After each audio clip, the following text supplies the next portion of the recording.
This is Idlewild, 1982, our third period class, taught by Brother Robert Lloyd from Glendale, California. His general subject is Paul's letter to the Philippians, and the title of his first class is, Which Way to Go? Brother Bob.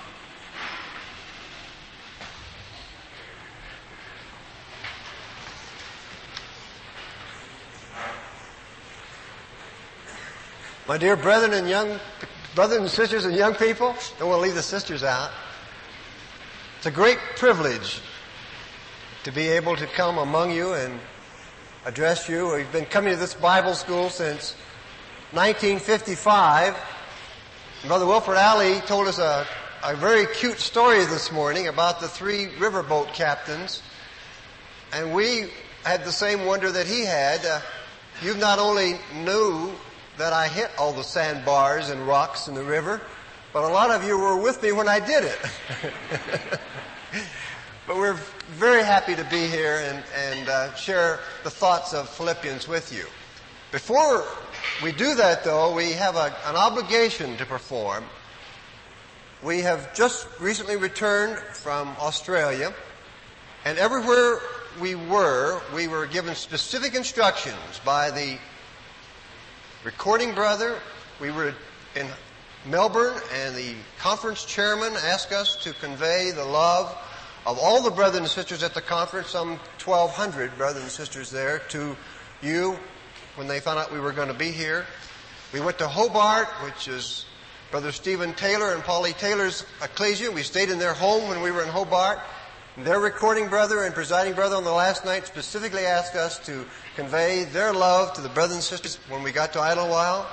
We went out to Perth, and their recording brother asked us to do that. We got to Adelaide, and they asked us to do that. We got to Sydney, and they asked us to do that. We went to Newcastle, and they asked us to do that. So my first responsibility is to give you the love and greetings of the brothers and sisters from almost everywhere in Australia. Would you like to know a secret? Would you like to know the secret of true happiness? Would you like to meet the person who will tell you the secret of true happiness? Would you like to know the one who told him about the secret for true happiness? Then let's go together to the book that God wrote to learn the secret of true happiness. Because we're going to get to know the man who will tell us the secret of true happiness and the one who told him the secret. And the secret is revealed in the book of Philippians. And the one who's going to tell us the secret of true happiness is our beloved Apostle Paul. And the one who told Paul the secret of true happiness is the Lord Jesus Christ. This is a wonderful letter that we have to consider together. This letter to the Philippians. Aren't you glad that Paul was put in jail? Aren't you thrilled that they took Paul and imprisoned him in Rome? Doesn't that fill you with joy?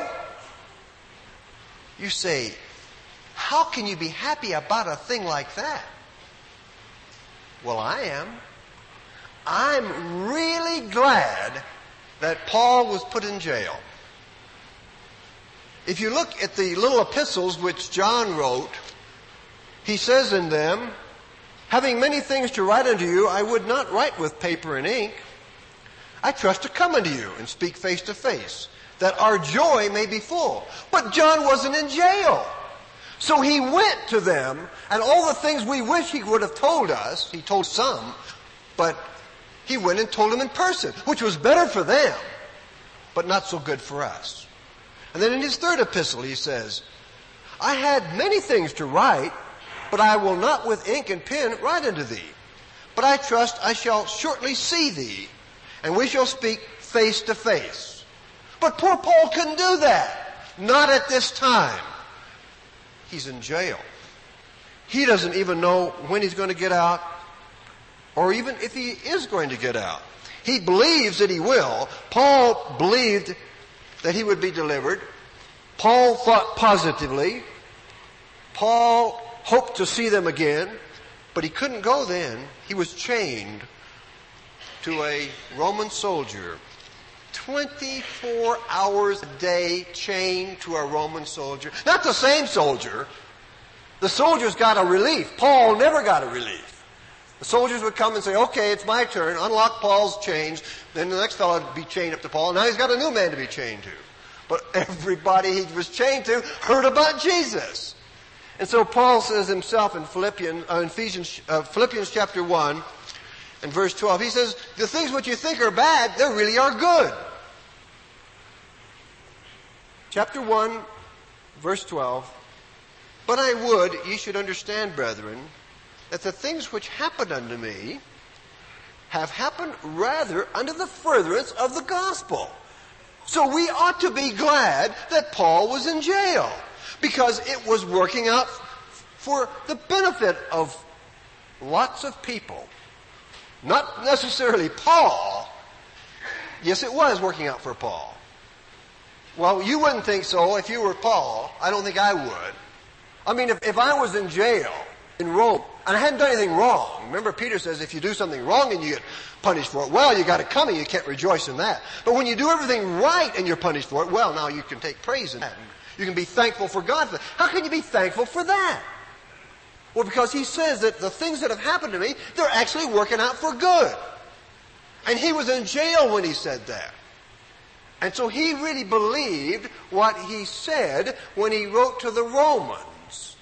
And he said that all things, not some things, not sometimes, all things, all the time, work together for good. For everybody in the world? No. Just us.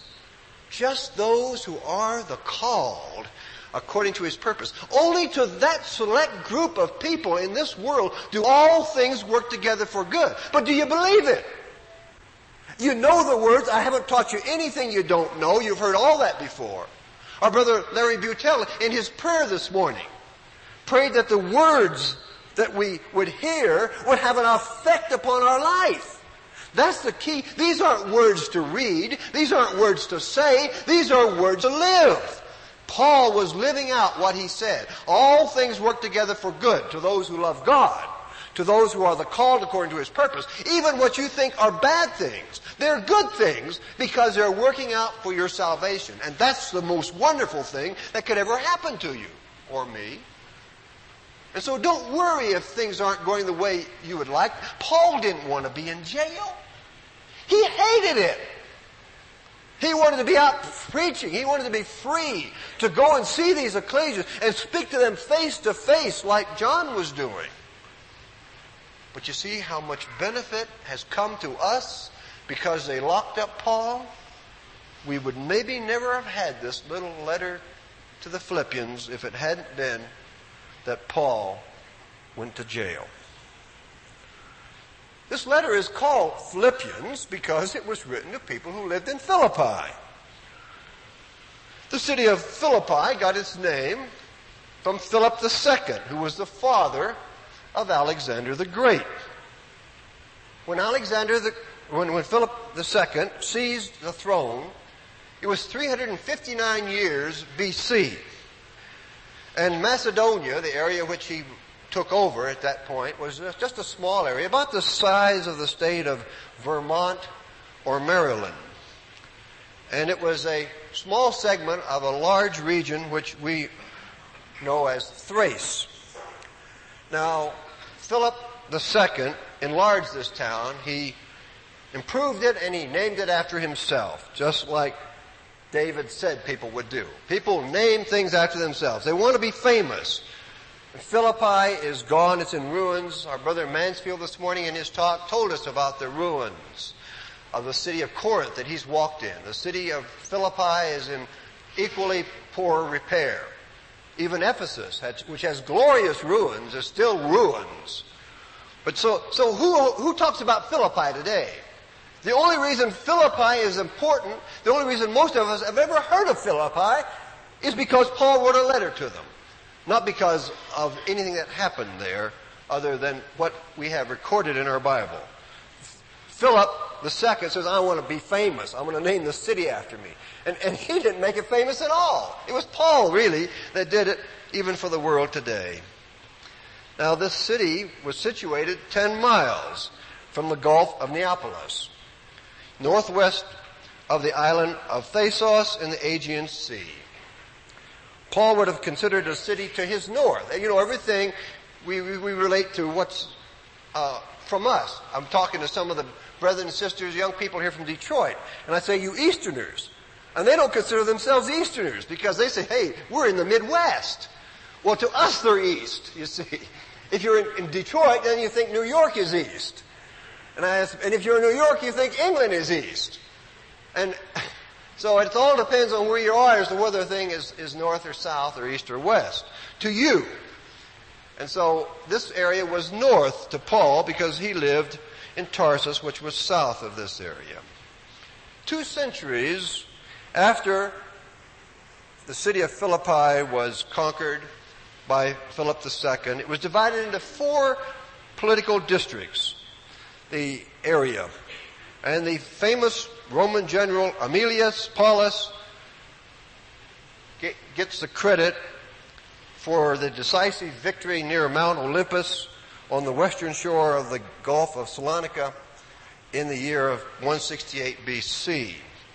By this time, the gold mines of Philippi, you see there was gold. And there's gold in them thar hills, which we know. And we talk about the gold rush of California, and the gold now is all gone. Well, there was gold in them thar hills back in Philippi. And Philip dug it all out. So by this time, the city has declined. It's like some of the gold rush cities of California, which are just ghost towns. It hadn't gotten quite that bad, but it was not a very prominent city anymore. And then in the year 146 BC, Macedonia became one of the 6 provinces governed by Rome. And as a result of this, the city was enlarged and became more important again. It became a battle place for an important battle that took place in 42 BC between Brutus and Cassius, defenders of the Roman Republic on one side, and Antony and Octavian, who were the avengers of Caesar's death, on the other. After 2 engagements, Antony and Octavian were victorious. Brutus and Cassius were dead. After this, it was made into a Roman colony. Antony settled some of his disbanded veterans there. In 31 BC, there was a big naval battle between Antony and Octavian, and Octavian was victorious over Antony.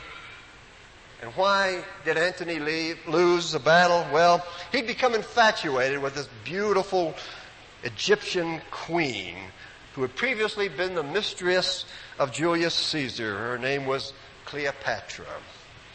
Realizing the hopelessness of their cause, both Antony and Cleopatra committed suicide, and Octavian became the sole head of the Roman Empire. As a result of this, he was crowned Caesar on August the 27th in 29 BC, and from then on he was known as Augustus Caesar. I guess because it happened in August.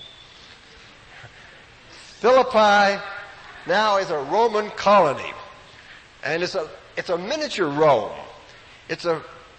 They want to do everything that Rome did. They were like a little kitty who follows his daddy around. He wants to do everything that daddy did. Well, Philippi looked at Rome, and whatever Rome did, that's what we do. They enjoyed all the rights and the privileges of Roman citizens, such as freedom from scourging, from arrest, except in extreme cases, and the right to appeal to the emperor. This is kind of interesting background. They were not supposed to do anything to a Roman, like scourging, without a proper trial. We'll see later what happened there.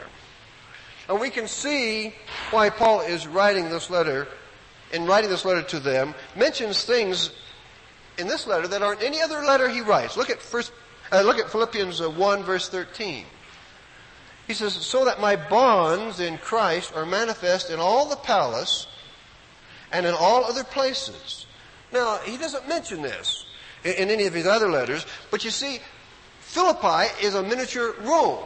And a lot of the people from Philippi used to live in Rome. And probably some of the soldiers went back and forth so that the people in Philippi would know the people in Rome. And they would be familiar with the guards and the palace and all of the things that are well known. For example, any of you are here from, we'll say the San Francisco area.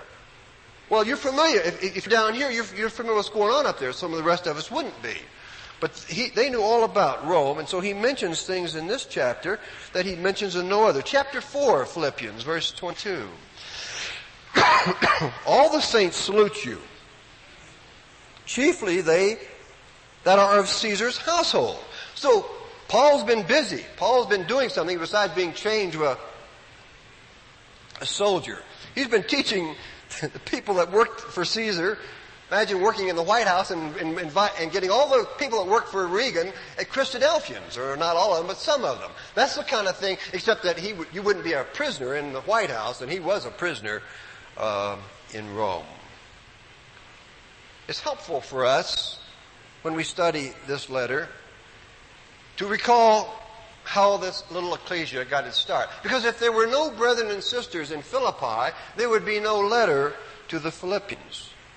So, by stirring up your pure minds by way of remembrance, as Peter tells us, let's see what we can learn that will help us in our studies of this little book.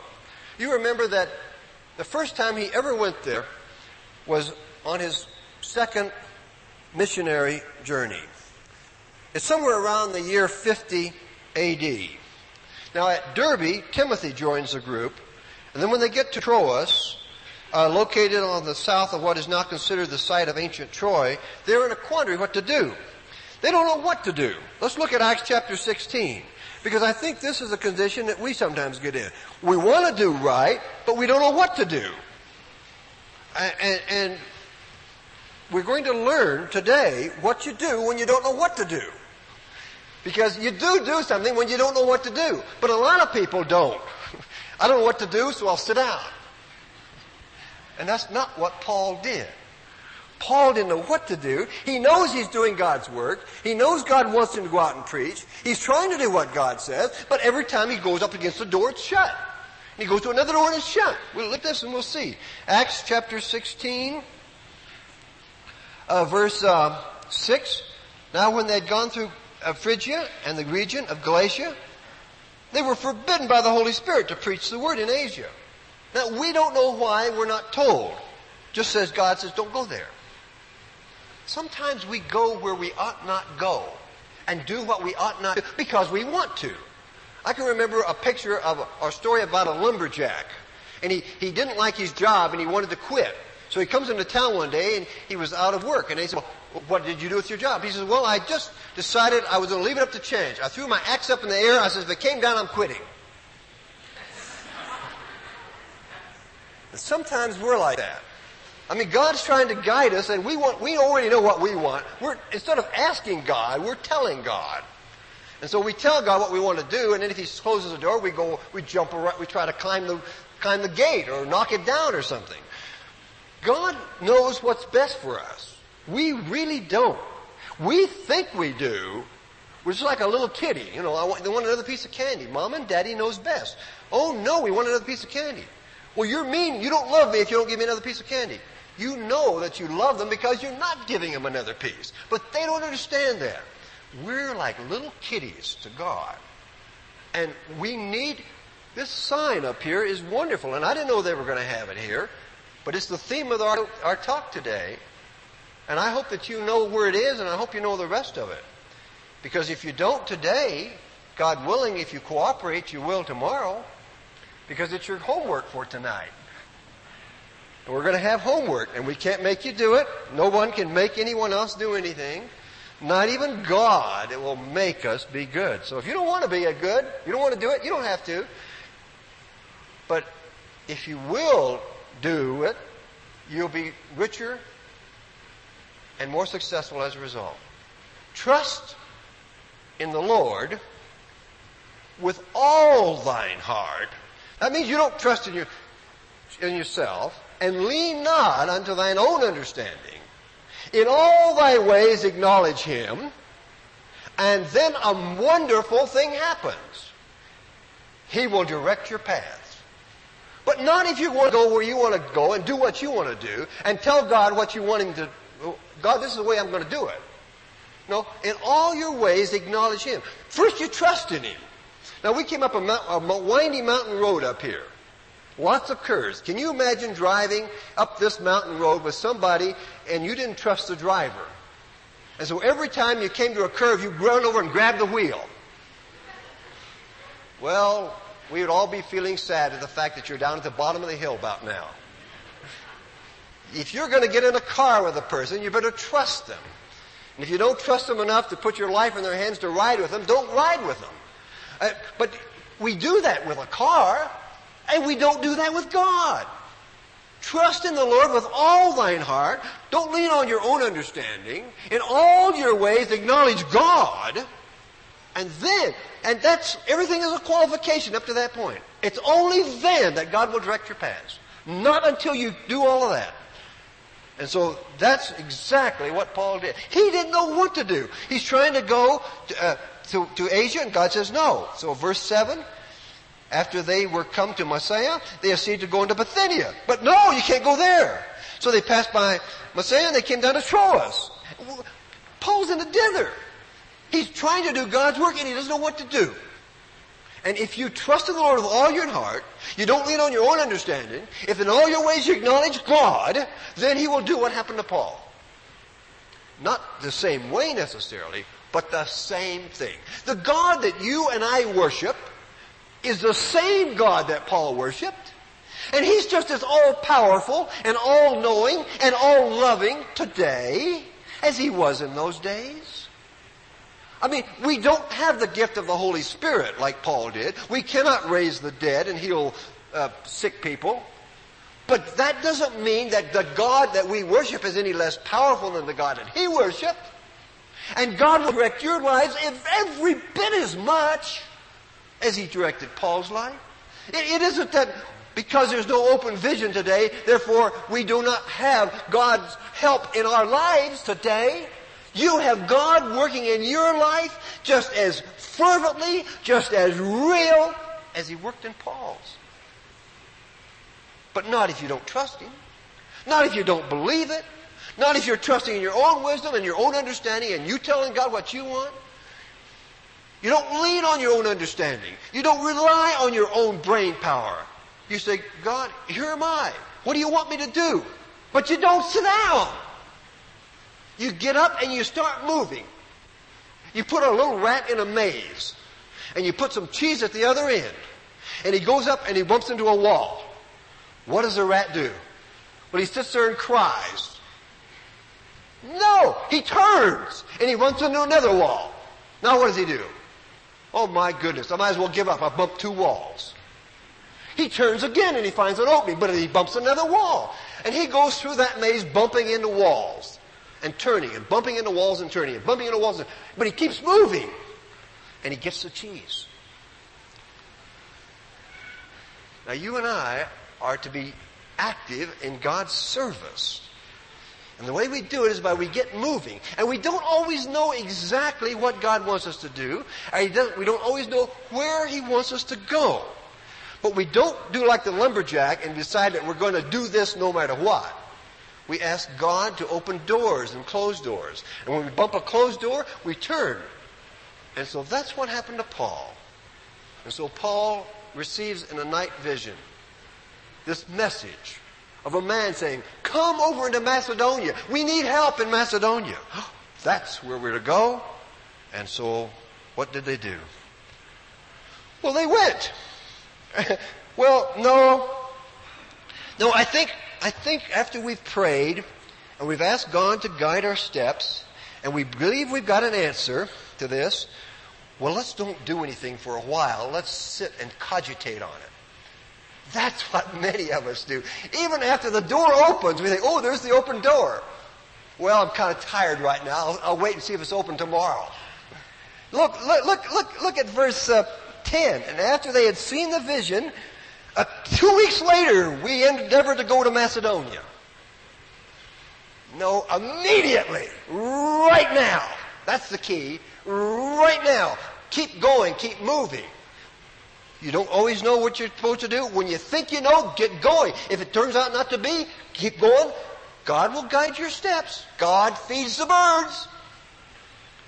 He doesn't put the food in their mouth. You ever seen a little bird out here with somebody jamming food down his little mouth and it's just screaming and hollering?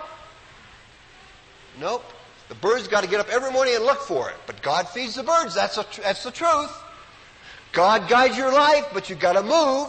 He won't do it if you're sitting down. Get going. Immediately, they wanted to do God's work. And that's one of the most important lessons we can learn from today's session, is to get moving and try to do what God wants us to do.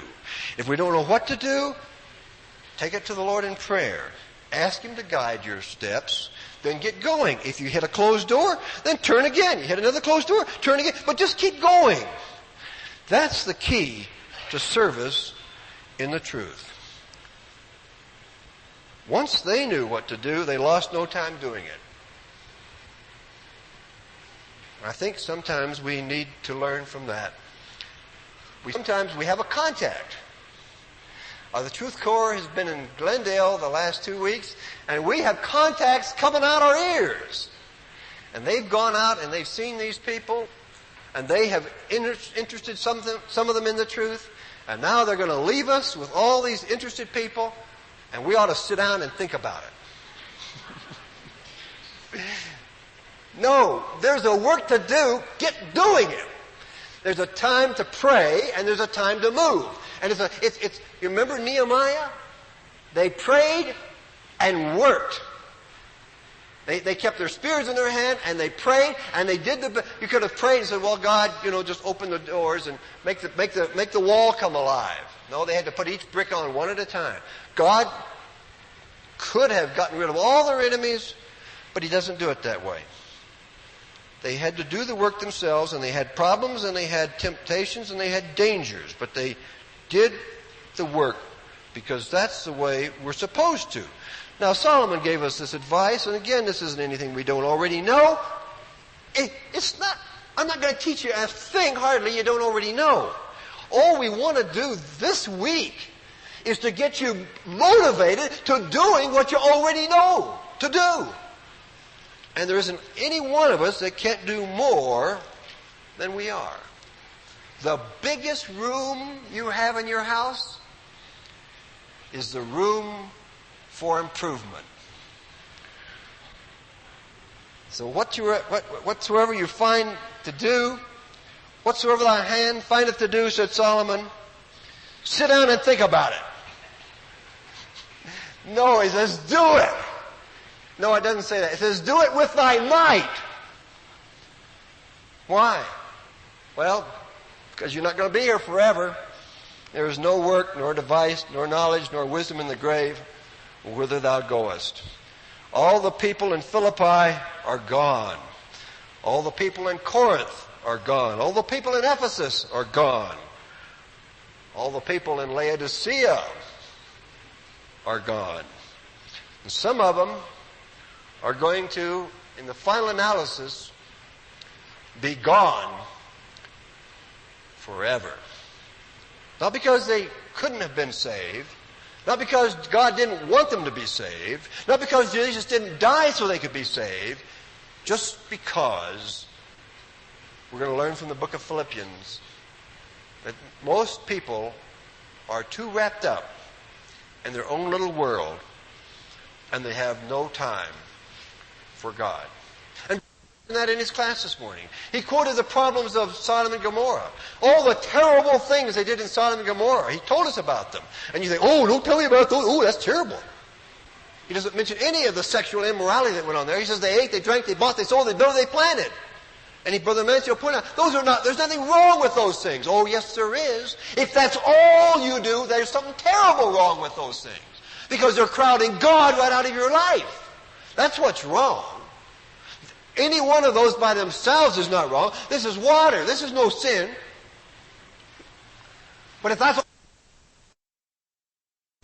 then it's a sin. It's not the thing.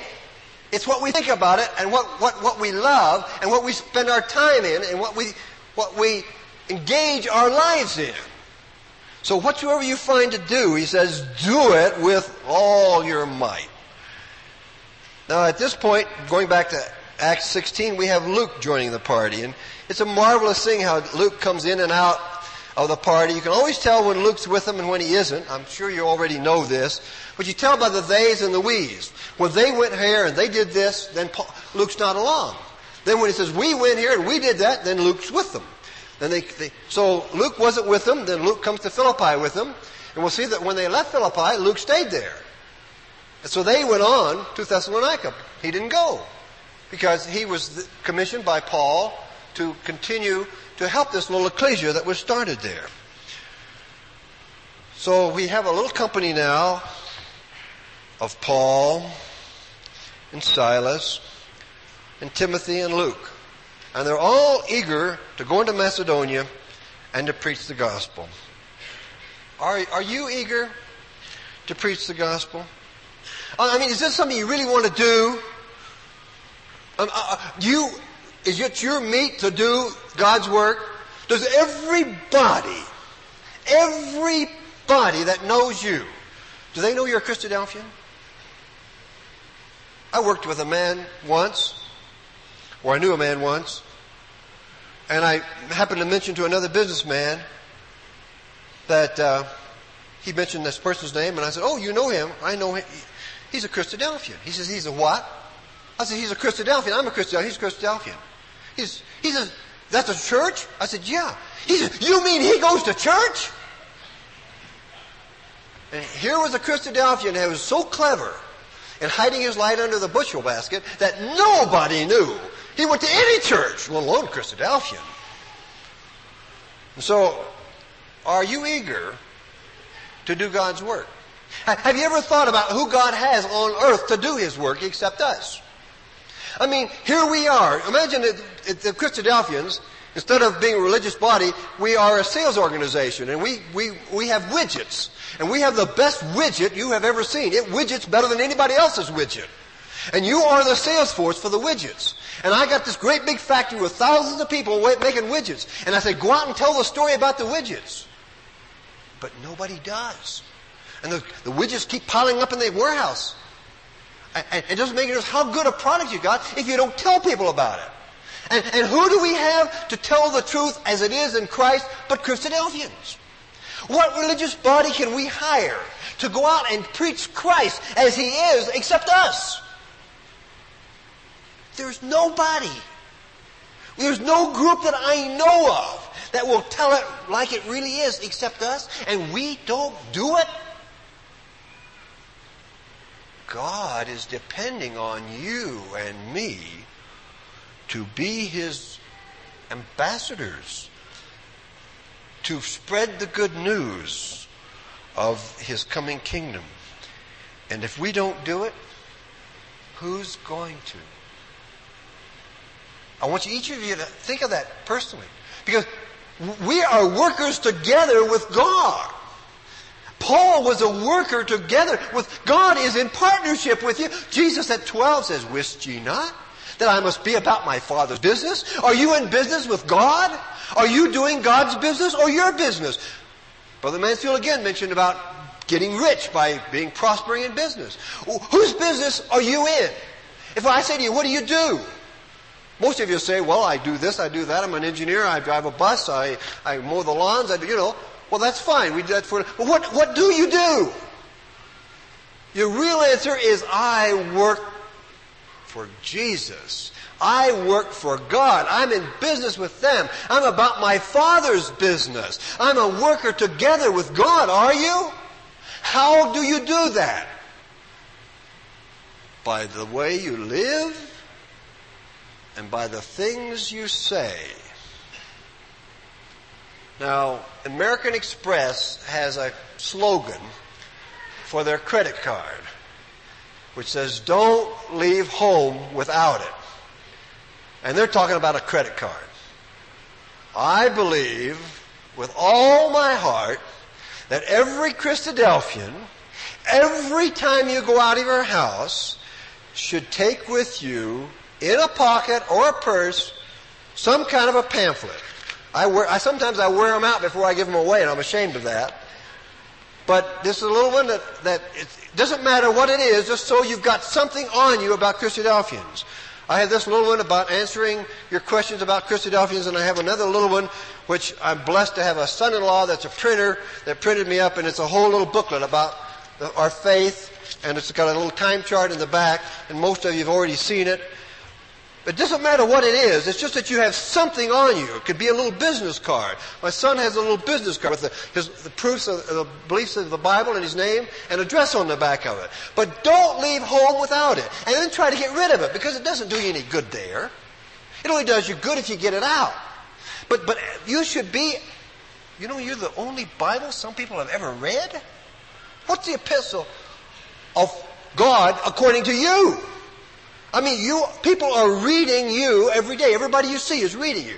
Do they know of your love for the truth? Do they know of your hope for the coming kingdom? Have you told them about it? How are you going to... What if you did have a pill that would cure cancer, and you saw people dying of cancer, wasting away, and you had the pill in your pocket, and you could give it to them and save them, and you wouldn't? You'd be cruel, wouldn't you? That would be merciless. That would be terrible. And everybody you and I know is dying. They have an incurable disease called sin. And you've got the answer to that. And if you don't tell them about it, who's going to? So Paul, he was out to do it. And he did it. And so they take off and they sail from Troas in verse 11 of Acts chapter 16. And they're on their way to Philippi. Therefore, loosing from Troas, we came with a straight course to Samothracia, and the next day to Neapolis, and from thence to Philippi. They lost no time. If you'll check Acts chapter 20 and verse 6, you'll see the same trip took 5 days going the opposite way. I mean, how long does it take to drive from L.A. to San Francisco? How long does it take to drive from San Francisco to L.A.? You say, well, it's the same distance. I mean, if you do it so many hours this way, you ought to be able to do it in so many hours that way.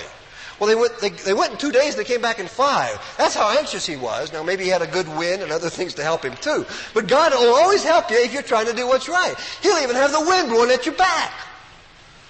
Acts chapter 20, verse 6. And we sailed away from Philippi after the days of unleavened bread, and came unto them in Troas in 5 days. It took 5 days to go the other way. It took 2 days to go this way. God was blessing them. He was helping them. When they got to Neapolis, they walked 10 miles to Philippi. Now, God had definitely sent them to Philippi. So when they got to Philippi, God has said, come over to Philippi and help us. So as this little band of 4 brethren walked into Philippi, there was a big banner across the street, welcome Christadelphians to Philippi. Right? Wrong. Because God doesn't work that way. They come to Philippi, they're doing God's work, and yet no such welcome as that. What did they do when they get to Philippi? Where did they go? Well, they went straight to the synagogue, of course, because that's what Paul always did. When he got to a city, he went to the synagogue, because that was the place where he could find people to preach to. I mean, you got to find people to preach to, right? So he goes to the synagogue to preach. No. There's no synagogue in Philippi. No synagogue. Why? Well, if you look that up in a Bible dictionary, you find out. And Unger's Bible Dictionary says, it was required that a synagogue should be built wherever 10 Israelites were dwelling there. In the larger towns, he says, there was a considerable number of synagogues. So some cities had a lot of them, like Jerusalem and Alexandria and Rome. But in Philippi, no synagogue. Well, why? Well, maybe there were less than 10 Jews. Or perhaps the Jews there were so weak in the faith that they didn't bother to build one. Or maybe it was because they had been forbidden to build one, although there were synagogues in Rome. But you remember if you check chapter 18 here of Acts in verse 2, we find that Priscilla and Aquila had just been kicked out of Rome because Claudius had made everybody leave Rome. And since Philippi copied Rome, maybe they said, well, if they're not welcome, if Jews aren't welcome in Rome, they're not welcome in Philippi either. So that could be the reason, because this Emperor Claudius, who reigned from AD 41 to 54, was a very mean to the Jews. At first he was friendly, and then he turned against them. Anyway, whatever the reason, no synagogue. So what are they going to do? Well, we better go on to Thessalonica. There's one there. There's no use stopping at Philippi. This is a godless city. You know, I've heard Christadelphians say, we mentioned about, do you have Bible lectures in your city? Oh, no. Our town is such a godless town. There's no use having Bible lectures in our town. Nobody comes to Bible lectures. There's no use doing it. Isn't that an awful attitude? To decide that all the people in your town aren't worth saving? Now, maybe they aren't, but why do you decide that? That's God's prerogative. You're to go out there and do His work. And He'll bless those that He wants, and He'll call them. We have no right to not do God's work because we think, oh, well, you never get any results in that town. And there are ecclesias in cities where they've given up having lectures because he says everybody here is godless. And that's a wrong attitude. So we preach. Wherever we can find people, we preach. So where do you go when there's no synagogue? Well, they went to the riverside. And down there they found some women down there that were praying. And you know, it's interesting. You look, you find what you're looking for. You know this is true. You know, people are always looking for trouble. You know what they find? They always find trouble, don't they? You find people that are looking for trouble, they never go without. There are always plenty of it. Well, you've probably heard the story about two fellows sitting on the airplane. And you know, on airplanes you do converse. And these two men got to talking. And they both found out that each of them had lived in India for 20 years. Of course, they'd never met because India's a pretty big country. And the one says, well, what did you do in India? And he said, well, I was a missionary, and I was there teaching Christ to the people. And the other one says, well, I was a hunter, and I was into India hunting tigers. And the first fellow says, you know, I was in India for 20 years, and I never saw a tiger. The other one says, I was in India for 20 years, and I never found anyone that believed in Christ.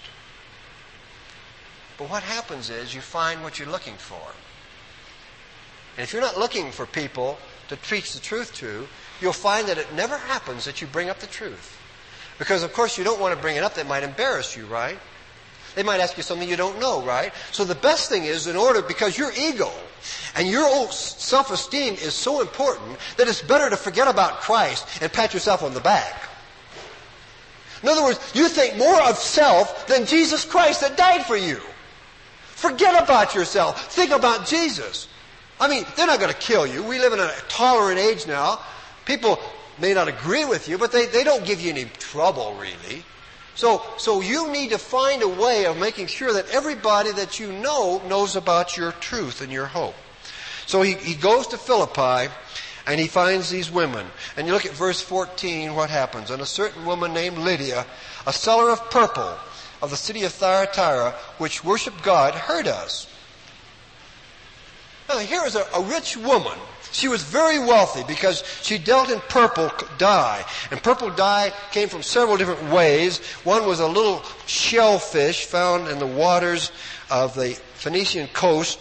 And each shellfish, you slit its throat and you got one drop of purple per fish. Now, if you want to make a cheaper grade of purple, you could crush them. And there was another way you could get purple from a root that grew near Thyatira. It was called a madder root. And they crushed this madder root and they made a more inexpensive grade of purple cloth. But Philippi loved purple because purple was a royal color. And Philippi was a little Rome, and Rome was a royal city. And we want to be like Rome, so we're going to wear purple because they wear purple. And so purple was a very big seller in Philippi. And so she was very rich because it took a lot of money to sell purple in Philippi. You had to have an inventory, and she had a big house there. And she was wealthy. And of course, you know, no use talking the truth to rich people because they won't listen, right? Don't decide anybody won't listen. And don't refuse to preach because you think you're casting your pearls before swine. Don't you and I decide who's swine. That's up to God. You just keep telling everybody you meet that you're a Christadelphian. And they'll say, what is that? And then I got a little story. I don't have time to tell you now, but there's a little story I tell to everybody on the planes, wherever I meet. I got a little story I tell them. And they always ask. And every time they ask, they always ask me about my faith. They always ask me. Because I work it around so they have to. And then I never brought it up. They did. And then when they bring it up, whoops, there you go. You asked. But that's what we're supposed to do, you see. I mean, we're workers together with God. So what happened to this gal? What happened to Lydia? Whose heart, notice that? We're right in the middle of verse 14. Whose heart the Lord opened. That's what happens when you go out preaching the Word. You're going to find, and it's so thrilling when you find somebody whose heart God opens. It's so wonderful when you find a heart that God opens. You can't open hearts. That's God's work. But He needs your help because He works through people. God works through weak people like us. God doesn't use the great, the mighty. Not many of those are called. Just us humble folks. We're the ones and we're His ambassadors. He doesn't have anybody but us. Now what happens when Lydia's heart gets opened? Well, she didn't just say, well, that's kind of nice. I'll think about that. No, she was baptized. And she besought us, saying, if you judge me faithful to the Lord, come and stay at my house. Right away, she was willing to do work for Jesus, for Paul. Because love for God does things. Love for God is active. It's not passive. I love Jesus more than anything else in the world. I think the truth is the greatest thing in the world. Would you like to help us? Oh, no, I can't do that. Would you like to do this? Oh, no, I'm too weak. I don't know how. It's too far. I have to work. I got some reason. Do it! Lydia did what she could with what she had, right where she was. She had a house, and they needed a place to stay. And so she says, come and stay with us. And that is one of the lessons that we learn from being a family of God. We open our homes to one another. Peter tells us in 1 Peter chapter 4, verse 8 and 9. Use hospitality one to another. Oh, but that's not the end of the verse. Use hospitality one to another. You mean we got a company again? No, not again. We got some more people coming? Oh my goodness. Without grudging, it says. That's the end of the verse. Use hospitality one to another and don't complain. As every man hath received the gift, even so minister the same one to another as good stewards of the manifold grace of God. Yeah, we're supposed, Jesus tells you who to invite to your house. You think it's your own business who you invite to your house, don't you? It's not. Jesus tells you who to invite to your house. You don't have a right to invite anybody you want. Well, it's my house. No, it really isn't. It's God's house. Everything you have has come from God. So when you have a banquet or a dinner or supper or tea, whatever you want, don't call your friends. Don't call your relatives. Don't call the rich people, your neighbors. When you have a feast, call the poor, the maimed, the lame, the blind. If you do that, you'll get in the kingdom. That's what He said. Thou shalt be blessed. For they cannot recompense thee, but you shall be recompensed at the resurrection of the just. We remember that this beloved apostle Paul, he praised those who were hospitable. In his third epistle, he says, you do well, because whatsoever you do to the brethren, and not only to brethren, also but to strangers, he says. And so he's praising Gaius here because Gaius was hospitable. But look at Diotrephes. Diotrephes, you don't go to Diotrephes' house unless you got an invitation, and you ain't going to get one. And not only would he not have you, but he's going to tell all the brethren, don't you have them over. Don't you have anything to do with them. So Diotrephes, who loved to have the preeminence, who wouldn't have Paul, wouldn't have John, and he also turned the others away so that they wouldn't have him either. But you see, Lydia was different than that. And if we want to be saved, we've got to be more like Lydia and not at all like Diotrephes. Romans chapter 12 seems to be a perfect description of Lydia. Romans 12, verse 10, we're told, be kindly affectioned one to another with brotherly love, in honor preferring one another. Now, whatever you got to do, be faithful in it, not slothful in business. If you're in business, don't cheat, do a good job, but it isn't your life. Just you work in order to live for Jesus. But whatever your job is, do it unto the Lord. Not slothful in business, serving the Lord. Rejoicing in hope, patient in tribulation, continuing instant in prayer, distributing to the necessity of the saints, given to hospitality. So there we have it. We're told what we're supposed to do. We're supposed to open our home to others and help them. just like Lydia did. Lydia opened her home to Paul and to the brethren. And not only that, after they left Lydia's house and went on their way to Thessalonica, they remembered them there and sent gifts to them there. Because in Philippians chapter 4 and verse 16 we see that Paul says, even in Thessalonica, you at Philippi, you Philippians, probably would include it at Lydia, you sent not just one time, but once and again unto my necessity. Verse 10 of chapter 4, I'm going to read it to you from another translation. It has been a great joy to me that after all this time you have shown such interest in my welfare. I don't mean that you have forgotten me, but up till now you had no opportunity of expressing your concern. Are you and I doing what we can do to help one another? Is our love for one another showing? Be doers of the word, not hearers only. Don't talk about love. John says, don't talk about it, do it. 1 John 3:18. My little children, let us not love in word. Now, he doesn't mean it's wrong to talk about it, but he says, talk's cheap. Don't it neither in tongue, but in deed and in truth. That's what we do. We show our love. Lydia had a wonderful experience. She was taught the truth. She then gave of herself. She gave her home. She gave of her time. She gave of her money to help them when they were there and even after they left. Now, Lydia learned the secret of true happiness from Paul. And before this week is out, we're going to learn it too. And we're going to be as happy as Lydia was. We're going to be the happiest people on earth if we just remember the secret and apply it in our life. We're going to be the most blessed people on the face of the earth. We are right now, but I don't think we appreciate the wonderful gift that we have.